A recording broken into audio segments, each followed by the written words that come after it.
Last కి stage కి దిగజారిపోతామని అస్సలు అనుకోలేదు. ఎందుకంటే welcome back to another video. ఈ వీడియోలో నేను చెప్పి అంత రచ్చ ఇంకే వీడియోలో చేస్తున్న వీడియో లాస్ట్ క్రేజీ ఉంటుంది. మీకు అందరికీ కొత్త వ్యక్తిని పరిచయం చేయాలనుకుంటున్నాను. మిమ్మల్ని ఎక్కడో చూసినట్టుందండి. ఇది కరెక్ట్ వీడియో కదా, కరెక్ట్ వీడియో నేను ప్లే చేస్తా.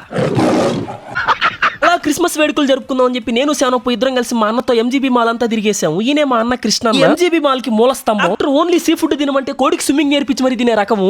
నేనైతే for the first time 360 degree మూవీని అయితే ఎక్స్పీరియన్స్ చేయడానికి వచ్చేసాను మా అన్నయ్య వాళ్ళతోటి. నా చుట్టూ అయితే మూవీ ప్లే అయింది. నేనైతే మూవీ మధ్యలో నిల్చొని చూస్తున్నట్టు భలే ఉండింది ఫీల్. అక్కడి నుంచి మా బెటాలియన్ మొత్తాన్ని తీసుకొని క్యాండిడ్ ఫోటో షూట్ కి అయితే వెళ్ళిపోయాను. అక్కడ నిల్చొని మనం జస్ట్ పోజులు పెడితే చాలు మన చేతికి టక్ మన ఫోటోలు అయితే తిరిగి వచ్చేస్తాయి. మాల్ మాత్రం కలకల్లాడిపోతుంది క్రిస్మస్ రోజు. ఇలా బుజ్జి బుజ్జి పిల్లలకి శాంటా క్లాస్ గెటప్ వేసి తీసుకొచ్చారు. చాలా క్యూట్ గా ఉన్నారు అందరూ. ఇంకా అలా కొంచెంసేపు మైక్ అందుకుని అక్కడికి వచ్చిన విజిటర్స్ తోటి ఇంకా నా సబ్స్క్రైబర్స్ తోటి అయితే చిట్ చాట్ చేసి 4th ఫ్లోర్ లో మా అన్నయ్య అమ్మమ్మ కిచెన్ అని కొత్తగా రెస్టారెంట్ ఓపెన్ చేశాడు. అక్కడికి వచ్చేసి సర్వర్ అవతారం అయితే మెత్తటి ముక్కలు తీసుకుని మా క్యూట్ కృష్ణకి అయితే వడ్డిచ్చేసాం. కృష్ణ చాలా హ్యాపీ, నేను హ్యాపీ. ఈ షార్ట్ గా నచ్చినట్టు ప్లీజ్ లైక్ అండ్ సబ్స్క్రైబ్. ఉంటా బాయ్.